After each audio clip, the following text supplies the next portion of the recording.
Okay, good evening, everyone. We're so glad to have you with us this evening. And for my first guest, I have Matt Crystal. He is the Destiny Rescues Director of Advancement. And I've met Matt before because Matt has talked around town and he's told some things about exactly what he's doing. But many of you out there have not heard Matt.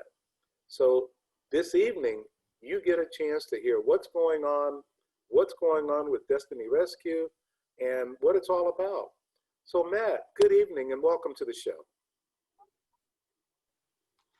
Thank you guys so much. It's a pleasure to be here this evening and just kind of talk about the work of Destiny Rescue and myself. So it really is a privilege to be here. Thank you for having me. Okay, so tell us something about yourself. How did you get involved with Destiny Rescue? Yeah, so it was definitely a long process for me to become, well, the position that I have right now as the Director of Advancement, total career and really a life change as far as what happened.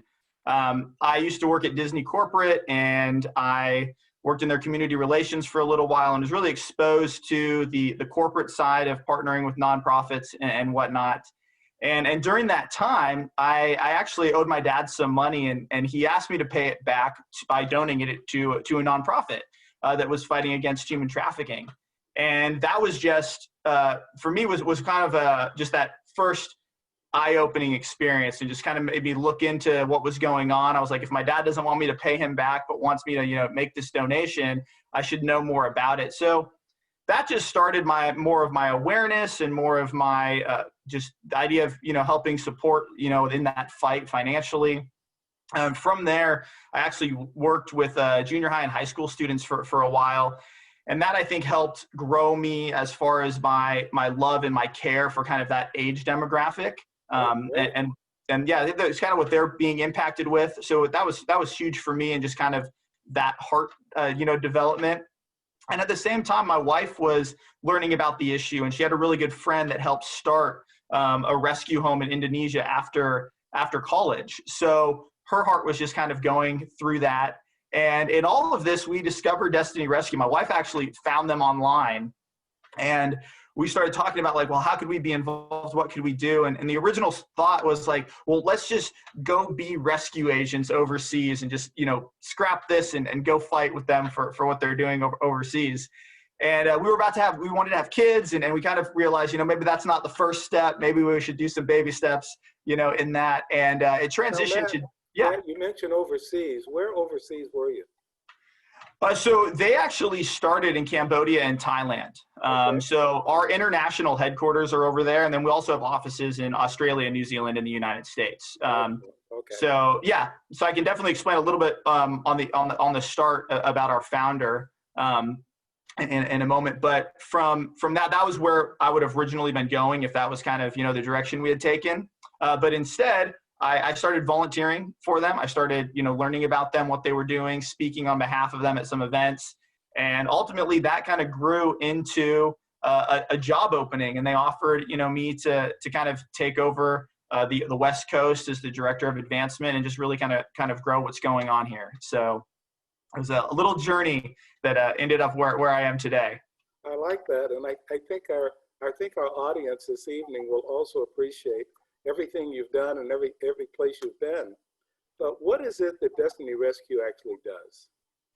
Yeah, so Destiny Rescue is an international nonprofit that focuses on the rescue, restoration, and reintegration of victims of human trafficking.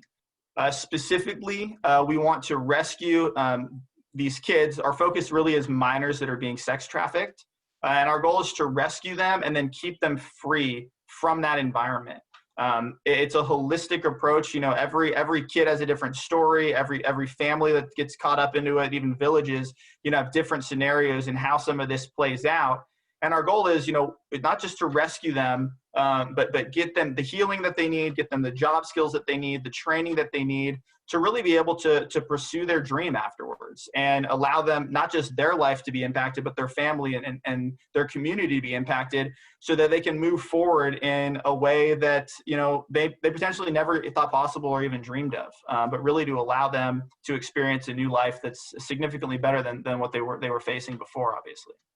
Okay, you mentioned age groups. Now, what age groups are you actually talking about?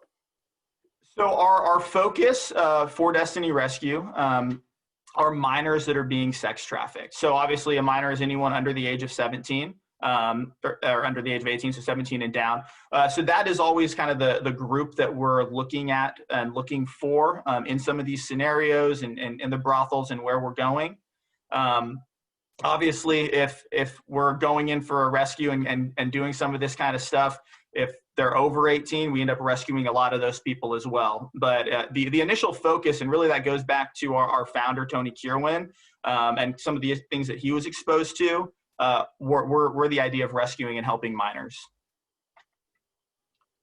Okay, and looking at that, can you tell me some of the things that you've actually done as far as rescuing?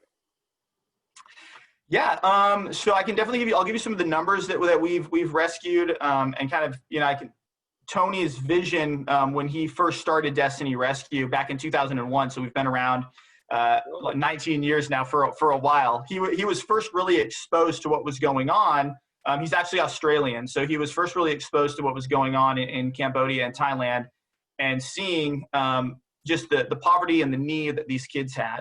And from that, he wanted to do something, and he was specifically saw the opportunity, or heard about the opportunity where you could purchase children, and that drove him to the focus of, well, this is what I want to be fighting against, this specific issue. So it started back with that mindset and that heart in 2001, and in the first few years, I want to say almost 6 or 7 years, they were really trying to figure out what to do. There's not as many organizations as there are currently, that were back then that were doing this. So it was really trial and error and trying to figure out that. So in the first, I think it was like 6 or 7 years, we had about 100 rescues total. And then in 2015 was the year that we ended up with 85 rescues. After that, we jumped up to over 600 rescues. 2018 was the first year we broke 1,000 rescues in a year. So we were almost pushing 1,100 rescues. And then last year in 2019 was our biggest year ever. We had 1,426 rescues take place in that year alone. So it's definitely, growing and increasing quickly. Obviously, this year has been a little bit different. We're about 399 rescues right now because of everything that's going on with COVID and whatnot. So it's definitely been an impact. But with all the progress you're making, I can see what keeps you going and wanting to do this, and the success rate that you've had. But you mentioned COVID. How has COVID really impacted what you're trying to accomplish? Yeah, so when COVID first came in, obviously, we had borders were shut down. We had volunteers and staff that couldn't move around. Everything was kind of in a lockdown all over the world, obviously. And as you can see, our numbers are a lot lower in comparison to where they were last year.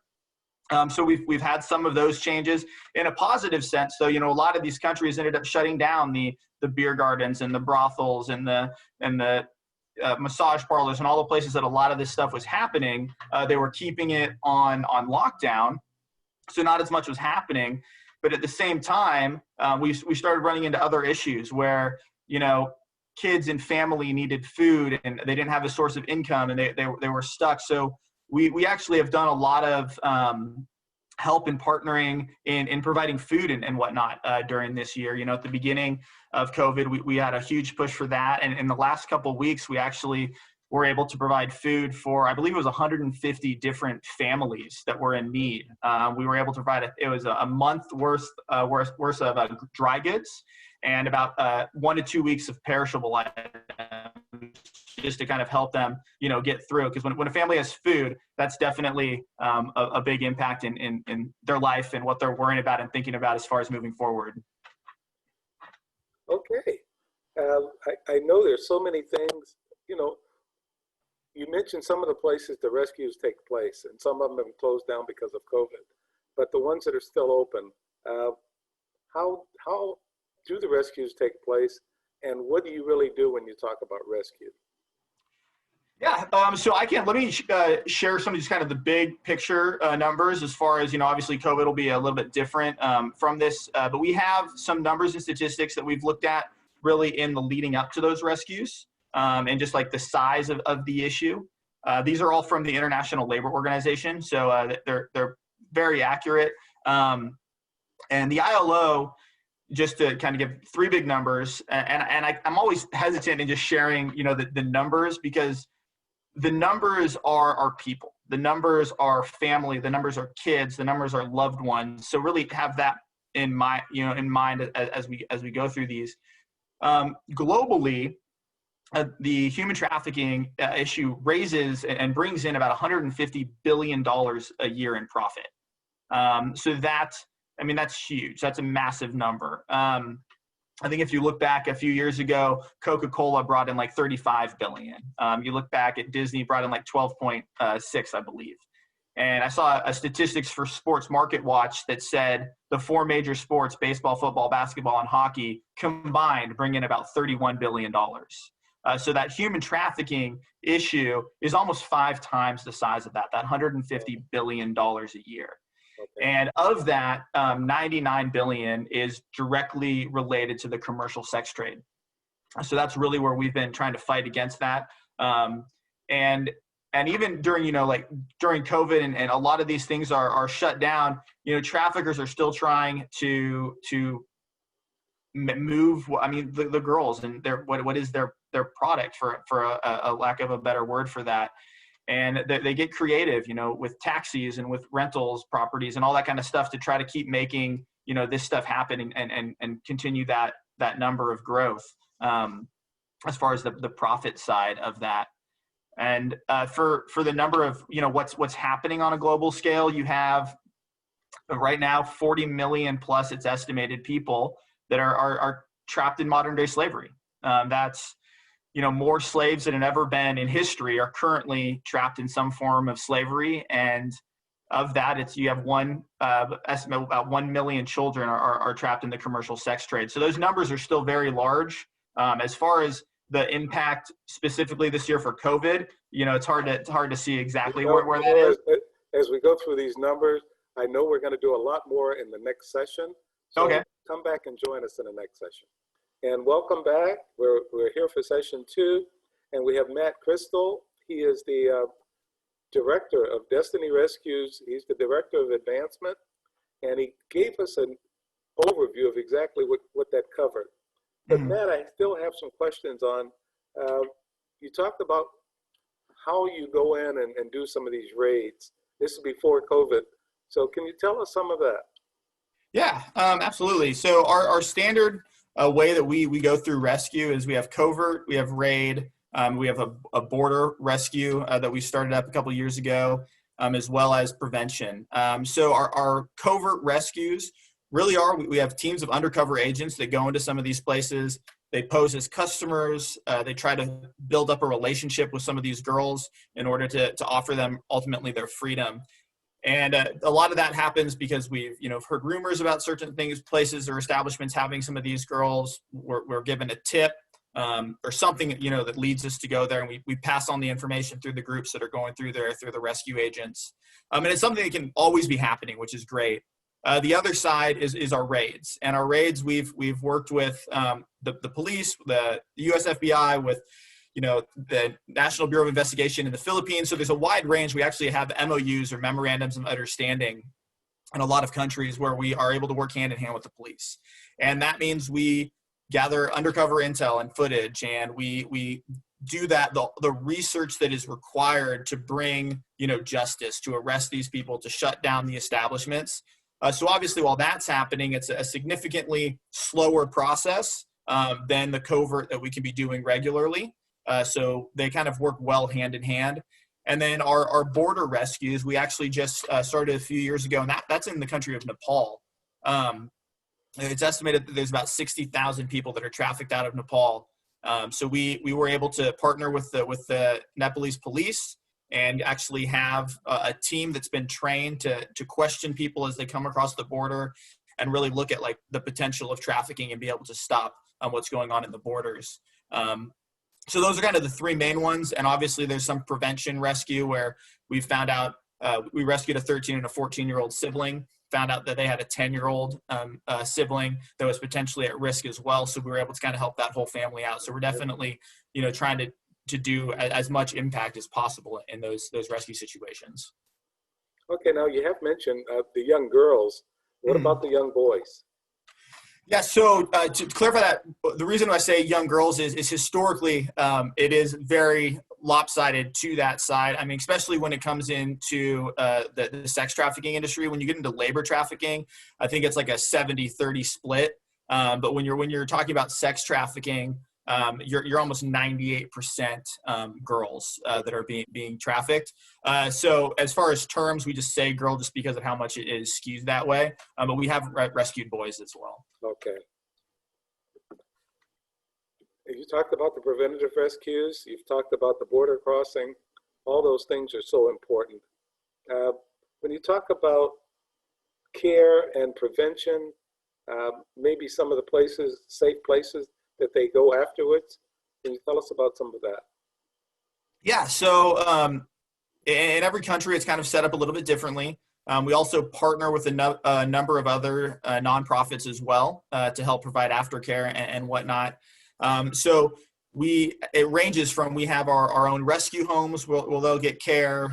We partner with another organization. We do community care. One of the shifts as far as community care has been is it's really shown that if someone experiences a lot of trauma, if they're surrounded by family, if they're surrounded by their community, that healing is a lot quicker and a lot stronger. Obviously, in those scenarios, we have to do our due diligence to figure out why the trafficking happened and if it's a safe place for them to go back into their community. Because obviously, we never want to put a kid back into a place that is not safe. Absolutely. So if it is safe to go back to the community, back to the family, then we do that, and we have counselors and social workers and the medical side to really completely check them out to help them in that healing process. We have some staff who drive hours to the villages to partner with them and kind of really grow that relationship and that healing process. So I think the biggest thing is we're trying to do a holistic rescue and then also healing, even from the aftercare. We don't want to just leave them there because they need something to go to. So that falls into our job training programs. We've had girls that have gone on to be graphic designers. We've started a salon school where girls learn all that hair, makeup, and nails, and we've had girls go on to start their own beauty salons. And so it really is empowering them to have those tools and those resources that as they're getting their healing, they're also getting that ability and that picture of what their future and what that dream can look like for them. Okay. Now that sounds great. Now, how can somebody, if they're interested, after hearing everything that you've said, and they'd like to join this fight with you, what can they do? Yeah, so I would challenge, as far as getting involved with us, I would challenge people, definitely do the research, look at the issue, look at, what grabs your heart as far as, wanting to fight against this issue.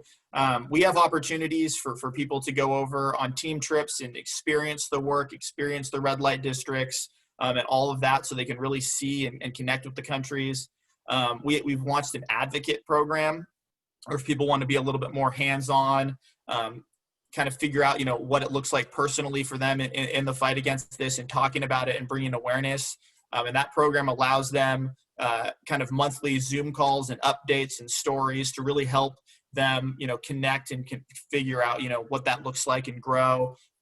We've partnered with schools, so people that have connections with schools where we've come in and we've shared about the work. We've shared about, even some of the dangers of social media and all of that kind of stuff and things to look for. So there's a number of different ways. Also where we are a nonprofit, so there is the monthly donors, are being a rescue partner and making the financial contribution. So there's a large range of ways to be involved. I actually spoke at a peace conference for Rotary last year, last November, and there was a large group of them were very excited to figure out, like, what can they do directly in their community? How do they partner with, the police and all of that kind of stuff? And for me, that was exciting because it's, figure out what your yes is, figure out what your passion is, and how you can ignite that and how you can turn that into something that's, that's a voice that creates the awareness. So there's definitely a number of ways to get involved and be in that. So it's definitely encourage you just to figure out kind of that passion and where you're at. So with your phone number that we put on the screen over and over, if they contact you, they're on their way into getting all the information they need. Is that correct? Correct. Yeah. Feel free to call, text, whatever you're comfortable with, and we can talk things through and figure out what that looks like. Set up an email and get you some links and information and all that kind of stuff. Because there's a lot of opportunity and a lot of people that are needed in this fight. And even after all of this, and you're appearing on this show tonight, but you still go around and you talk to groups and explain to groups exactly what you're doing. Is that still available so that you can come out and speak to groups? Correct. Yeah. So I speak at anything and everything. I've spoken to clubs, to churches, to businesses, to really anyone who has a heart to learn about the issue and share that. So definitely, if you're interested in, having me come and speak on the topic, that absolutely is available. Oh, this is fantastic. What would you like to leave our audience with? I guess in closing, just there's two quotes that really I think stand out. One is from Sir Edmund Burke, and he says, "The only thing necessary for evil to triumph in this world is for good men and women to do nothing." And the other is actually from our founder, Tony Curwen, and he made this statement: "We only have two choices: to do nothing or to do something." And I think, to reiterate kind of what I just said before, is I would challenge you guys to be those good men and women and to figure out that something it is that you can do. We have, such a wide range of talents and different people that are fighting against this. We've had little girls, that are 12 and 13-year-olds do cookie sales and make jewelry. We've had, athletes run marathons. We've had motorcycle clubs do barbecues and rides. There's schools that have done awareness campaigns, and there's so many different options to be involved. So I would just challenge you to figure out what your yes is, figure out how you can help here, how you can help internationally, wherever that your heart is leading you to, find that and say yes. No, this is fantastic. I'm just hoping that you're going to get so many contacts that you're going to be overwhelmed. Because I would love it. We've got a fantastic audience. We're talking Nye County, Pahrump, Clark County. These are all the areas that people are going to be watching this. And so I'm just hoping you're going to get flooded with calls saying, look, I want to be a part of this. And we want to solve this issue. It's something that it's really bad on our society when we have something like this going on. And to have an agency that's willing to take the lead on it. And we really appreciate what you're doing. So are there any other stories you'd like to tell? We've only got about a minute left, but a quick story on a success to leave us with? Yeah, I think one of the quick story, just to summarize, and that future picture is we rescued a girl named Sania. She was actually going to be trafficked. She was in the process of being tricked to be trafficked across the border in Nepal. And some of our agents were able to be informed by that, stop her, explain the situation that was going on. And she was shocked. She was trying to get a job to help her family and grow. And from that experience, she went from not having any work, thinking she was going to be work, to almost being trafficked. But she actually went back, and we were able to help her apply for and get a job with the Nepalese police. And now she is dedicating her life to fighting against what almost happened to her. So I think, we have stories like that, and it's just so exciting to see these people want to keep fighting, not even wanting to leave the danger that they were in, because they want to be a voice for the kids and for the people that it's still happening to. No, again, Matt, I am so thankful that you agreed to come on the show this evening. And I know the information that you provided is invaluable. And so many people are listening. And again, I'm just hoping that you're going to be flooded with calls and contacts to say, look, how can we help? What can we do to assist you in this? And that's what it's all about. Yeah, no, that would be amazing. It's amazing, and I just want to thank you for being on the show tonight, and Thank thank you our for having me. listening audience for participating. Call him, Please, find please, out more. definitely. Thank Thank you. you guys so much. Have a great night.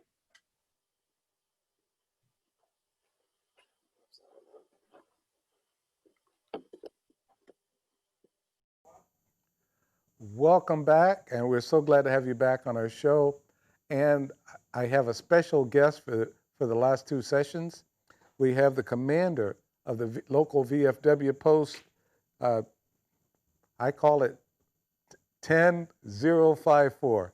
So 10,054 is the post number, and the commander is Marty Aguiar. He has just been truly outstanding. Works well with the community, works well with everybody. He is just a fantastic individual, first of all, and he's done so much for the VFW and for the community. And that's what we're going to be talking about tonight. So Marty, welcome to the show. We're so glad to have you with us. Thank you. Okay, now we know that we have a lot to talk about. Now this is something I don't do often. Next month, I'm going to have Marty back on because we have so much information for you tonight. We're not going to be able to get to all of it, and we know it in advance. So for that reason, the next show, I'll have Marty back on, and he'll be my guest again to fill you in on all the things that we weren't able to cover tonight. Excellent. So Marty, I know that there's a lot going on, a lot you're doing, but before COVID, you were doing a lot. Can you tell us something about that? Oh my goodness. You know, before COVID, we were rocking on all cylinders. I mean, we were doing all kinds of stuff. And then March 17th hit and everything was shut down. I mean, throughout the whole entire state. And we run the veterans only food bank here in Pahrump, and I was like, how? The shelves were empty. They were barren. There was nothing on the shelves. So I was like, how are we going to supply the food to our veterans with everything being shut down? So I got on the phone with our distributors, U.S. Foods, Greco Foods, and started making phone calls to any of the restaurants in town and was begging for fresh fruits and vegetables and dried beans and dried rice and everything, all the staples that we would need in order for us to make sure that we were taking care of our veterans. At that time, we also had all of our snowbirds were still in town, and there was literally no food on the shelves. So I was like, you know what, we have to do more. We have to do more for our veterans. So we opened up our food bank, not only to the local veterans, but to any veteran that was in town that was stuck here. And it was amazing, the turnout. It was amazing, even with the shelves being bared, all the food that came pouring in to our food bank that we utilize every single week to support all of our veterans. We used to be open twice a week, and we reduced it down to once a week because we weren't sure if we were going to have a run on our food bank like we had a run on the stores. So with the partnering with Albertsons and partnering with Smith's and with all the other food stores in town, as well as the donations from our veterans and from people throughout the community, we were able to support our veterans throughout the whole entire shutdown period. And once we got food back on the shelves, you know, we're still doing everything that we can on a daily basis by receiving food, and then at the same time turning around and giving that food away every single week. So when have you had a chance to really rest? You've been super busy. Yeah, no rest for the wicked, as they say. You know, and also during that time frame, you know, we had all these projects that we were rocking on all cylinders. I'm not kidding. We wanted to do so much more. But with the shutdown, it enabled me to have the opportunity to do a bunch of the projects on the interior of the building that I wasn't able to do while we were open. You know, I was able to get rid of all the popcorn ceilings and install smoke eaters and just do kinds of all those interior projects that you could never do without actually shutting the building down for a week or two. So we were actually able to get all those interior projects done. And it didn't really cost us that much. It was just a lot of physical labor, which I did. So it's truly a blessing in disguise. It was. So you were able to get a lot of things done. Yeah. But even after all of this, even after all the pressure you've been under, you haven't stopped firing on all cylinders, as you said. No, we're not. We're moving forward. We have so many events coming up. Well, here's a prime example. You know, in March we were supposed to do a golf tournament, and that got canceled. But we still have all the money, and I'm working with Linda Fitzgibbons from the NYE County Homeless Children's Foundation through the high school, and we're getting that money ready to donate back to the high school, plus an additional $1,000 grant that we receive from the VFW. I apply for it every year. That goes to support all of the homeless kids in the Pahrump Valley. Now, this one's a passion for me, and I talked about it the last time we were together. This one is extremely passionate for me because it's not these kids' fault that they're placed in this position, and all we want to do is support them. We've got, I mean, I can go on and on and on about all the projects we got coming up, but I want to let you go ahead and take over the conversation for just a little bit, Tom. Well, one of the projects I know you have, and it's one that's near and dear to my heart as well as a life member of the VFW, is a scholarship program for Voice of Prophecy, or Democracy, and Patriots Pen. And tell us about those programs. So this is an annual scholarship program that is, as you said earlier, it's, to me, before we started this interview, is free money. The Post gives out a scholarship for the Voice of Democracy for those in the grades of 9th through 12th grade. And it's an essay that you basically put onto a thumb drive and give it to the Post. We then turn around and we grade those essays and submit them up to the district level. There's 8 districts, there's 8 posts in our district, so that individual, whoever we select, goes on to the district level, and they're in competition against the 8 members from the other posts. And then from there, if they select for the district level, then they'll go on to the state level. And of course, there's 50 states in the union. Plus we have VFWs in overseas locations as well. And they're all part of that national essay contest. And the winner for the national has the potential of winning $30,000 for a scholarship for college education. But at the Post level, you know, I mean, we give out $100. At the district level, we give out $200. At the state level, we give out $750. And this is for every participant. And you know, it's unbelievable that we have all these funds that we have readily available, and it is just like pulling teeth to try and get any of these students to get their applications in for free money. So we're talking, right now, we're talking to the teachers, we're talking to the counselors. You've got to talk to your students and let them know, as we said, free money. Right. It's there. All they have to do is write something that can be used as part of classwork.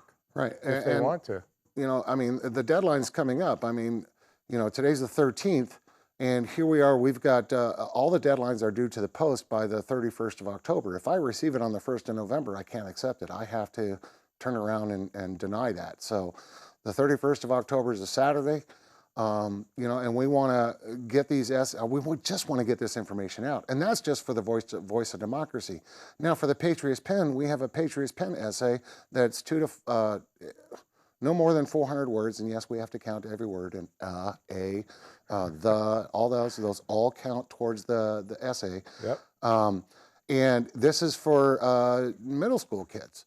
And it's the same awarding platform, $100 at the Post level, $200 at the district level, $750 at the state level, and then if they win at the national level, it's a $5,000 scholarship.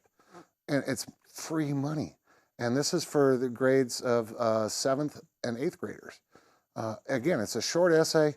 Go onto the VFW website, click on the student support, and all the applications and the themes are right there on the website, but they're both due to the VFW on the 31st of October, which means I'll probably be flooded with essays on the 30th of October, which will be great. And you have judges ready to read these essays, We do, right? most definitely. Outstanding. Now the problem, obviously it sounds like the problem is getting students to submit the essays, and for teachers to push the students to do the essays, and for parents to push the students to do the essays. Most definitely. And students, if you're listening at all, get the essays. Don't forget, it is free money for you. Right. Yeah, the challenge has been to get the information out to the students. It really has. We've dropped off all the applications at the school district, and we have to go through NYE County School District to put a disclaimer on all the applications, and then I have to take it back and get it approved. Once I get it approved, then it has to go back to my office, and then we have to basically put the disclaimer on every single application, and then we start the process of doing the distribution. So, and with the schools being closed, I don't know if students are receiving this information or not. So we definitely, this couldn't come at a more perfect time for us to have this interview, because we're literally 17 days away from the end of this scholarship program, and we just want to get the word out to as many students as possible. You know, the other side to that is some students may not see this, but if you're a neighbor, if you're a relative, a cousin, brother, sister, and you know some students that fall in this category, tell them about it. Let them know that's all they have to do is contact the VFW, and free money again. It's something just for writing an essay. When I was part of the VFW in Germany, for the 10 years I was here, it's something we pushed. Again, we had trouble getting students just to write the essays, but the money is available, and we'd love to give it away to the students. I just want to put a plug in one real quick also for our Teacher of the Year program, our Scouting of the Year program, yes, our ROTC Student of the Year program. These are all scholarships as well that are coming up, and anybody can nominate a teacher. It's not just the school principals, because I handed out all the applications last year for the school principals to nominate a teacher, and I didn't get any in return. So I want to say that if you have if you're a student or if you're a parent and you think your teacher is doing an outstanding job, submit them to the VFW for Teacher of the Year. They can win up to a $3,000 scholarship at the national level, and at the post level, we generate $300 just to the teachers in order for them to buy the materials that they use for their classrooms and stuff. Because at the end of the day, they spend a lot of money out of their own pocket, and again, it's free money to the teachers that we want to support, who are doing an outstanding job supporting our students within the community, and our ROTC students as well. And our scouts. We have a Scout of the Year program, and we have our ROTC of the Year program, and I'm just soliciting for applications for either one of those in order for us to move forward. So much going on, so much happening, and we're running out of time for session 1, but we have so much again for session 2. Remember too, we've got to do this again next month because we have so much information for you. Come back and join us for our next session. Welcome back. We're so glad to have you back with us. This is our final session. And again, I have the commander of the local VFW post, 10,054, and he's here to tell us about all the things that are going on. I want to mention very quickly that I'm bringing him back again next month because we had so much that we wanted to cover, and there's no way we're going to be able to cover it in these 2 sessions. So I'm bringing him back for 2 more sessions next month. So Marty, there are a lot of things on our list that we want to cover. What's the most important thing to you to go to next? Well, I think the most important thing for us to talk about next is Halloween's coming up, and True. We have kids in the community that are challenged with epilepsy. And last year, our VFW auxiliary president basically challenged me to say, I bet you can't do this. And we opened up the post to do a Paint the Pumpkin Purple event. And we're doing the same thing again this year. And it's not just for kids with epilepsy, it's for anybody that wants to come. But we're painting the pumpkins purple, painting the pumpkins purple on the 24th of October between the hours of 11 a.m. and 1 p.m. And we're doing this specifically to recognize epilepsy for the kid, not only the kids in the community, but just to put the awareness out there. Our VFW president is also soliciting for donations through a Facebook GoFundMe page, and we'll also accept donations at the VFW itself. But this is about, again, it's the kids. We really want to make sure that we're doing what we can to support the community, support the kids. And, you know, it's going to be a really fun event. We're going to purchase the pumpkins. It's not going to cost anything. We just want the kids to come out between the hours of 11 and 10 on the 24th to paint some pumpkins and have fun. You know, I've listened to Marty ever since he became the commander of the post. And one of the things that you can count on, if it's for kids, the youth in our community, Marty is there. Now, he has not ignored us older people, the older citizens, the senior citizens. He hasn't ignored us at all. He's getting all of it done, but you can hear that the emphasis, his passion is for our young kids, that the homeless kids, the kids that just need a little push to get things done. He's there for them, and we need to support everything that Marty can do to help these young people. And again, paint the pumpkin purple. Yep. Something I hadn't heard of before, but it's something I think is very interesting because, again, it's for kids, and we're talking about epilepsy.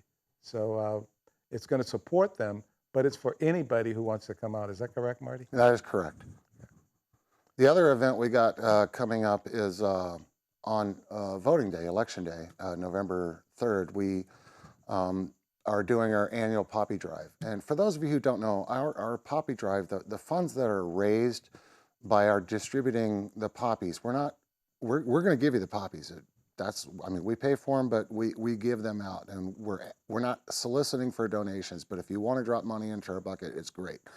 All of the money used during that we raise on that one day goes to support all of our veterans throughout the year. And what I mean by that is if you have an electric bill and you're a veteran and you can't pay it, we've set up a partnership with Valley Electric to where we will write a check for $25 to Valley Electric to basically assist in making sure that your electricity is not being paid off.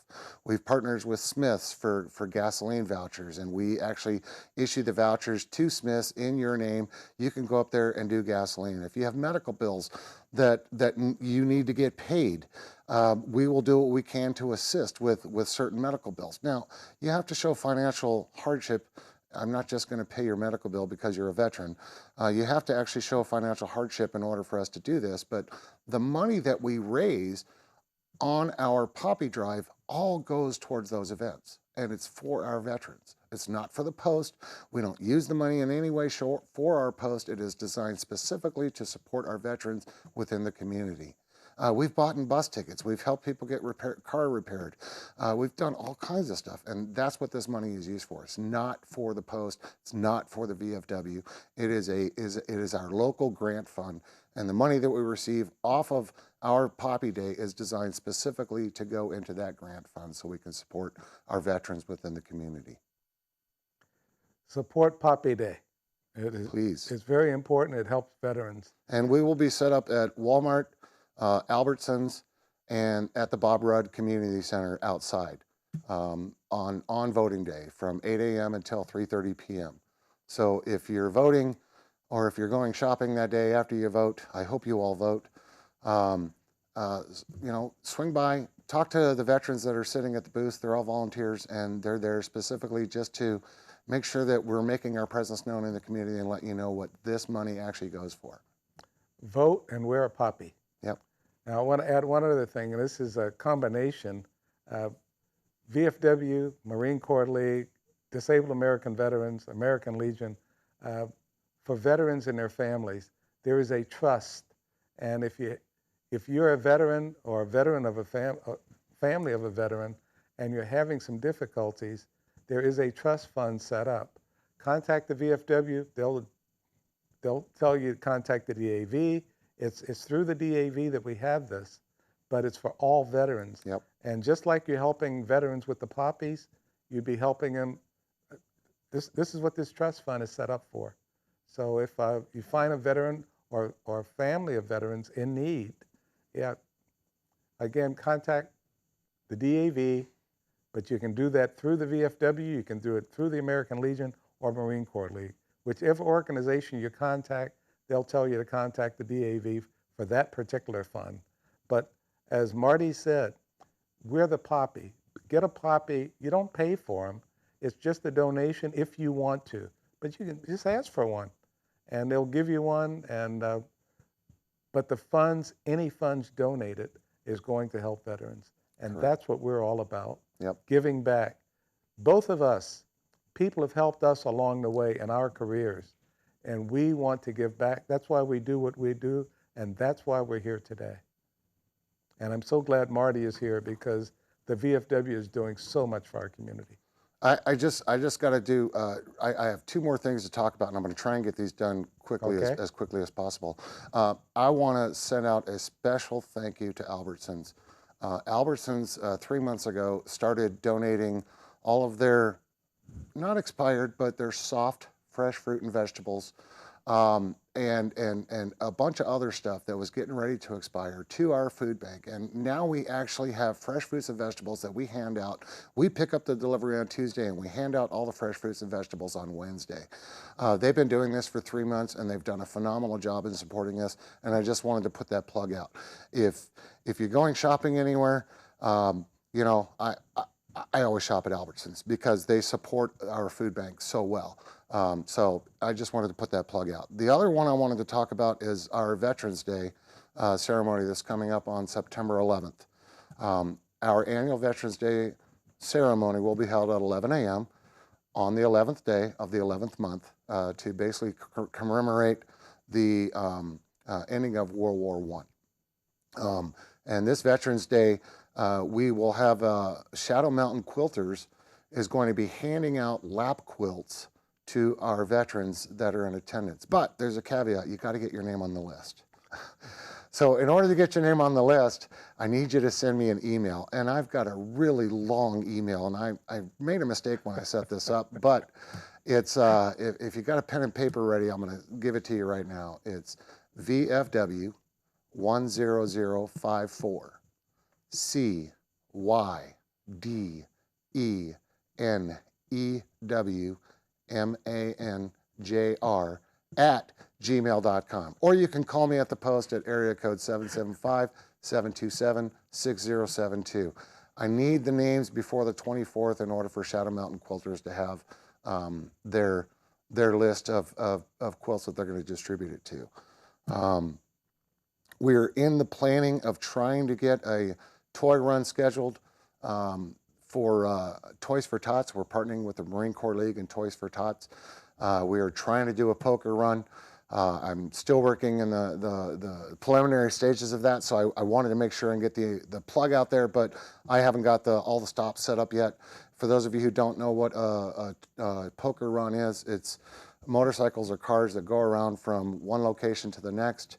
They draw cards, and then the highest hand wins the money. But this is not about the money. It's about donating toys for Toys for Tots and the Marine Corps League.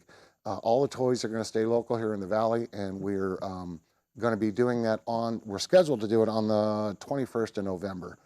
I know that we have the tribe that usually does their toy run motorcycle group in December. I've reached out to them. I've also reached out to a couple of the other motorcycle clubs to see if they're willing to support our group as well. And that's pretty much most of the stuff that I wanted to talk about today. And I'm sorry, Tom, that I really took over your program, but like you said, there's so much stuff that we wanted to get out. And you know, we're coming into the holiday seasons, and at the end of the day, this is about supporting our veterans. This is what we do. This is what the VFW does. Supporting our veterans, supporting the community, and especially for me, it's near and dear to my heart, supporting the kids within the community. As I said earlier, you know, the homeless children that are in Pahrump Valley did not ask to be placed in this position. It's through circumstances beyond their control. Yes. And all we want to do is support and support and support and support the veterans and the kids in the community. So thanks for your time. I appreciate it, Tom. Well, you know, Marty, one of the things, you mentioned your email address. Now, we'll put that on the screen so you don't have to repeat that. Okay. But I'd like you to repeat the phone number, because if people want to call you, what number can they call to say? So my phone number is, again, area code 775-727-6072. One more time. 775-727-6072. And you can use that number to call Marty, whether you're talking about the quilts, whether you're talking about poppies, whether you're talking about the essays. It doesn't matter what it is that the VFW is involved in. Any questions, you can call Marty and find out exactly what's going on. And I just want to thank Marty for being here on the show this evening, because this show was just so important, not only for my first guest, but also for Marty, in getting information out to our listening audience. You are very important to us, and that's what it's all about. I want you to make sure you come back and join us next month. We'll have Marty back again with a lot of information from the VFW. Thank you. Have a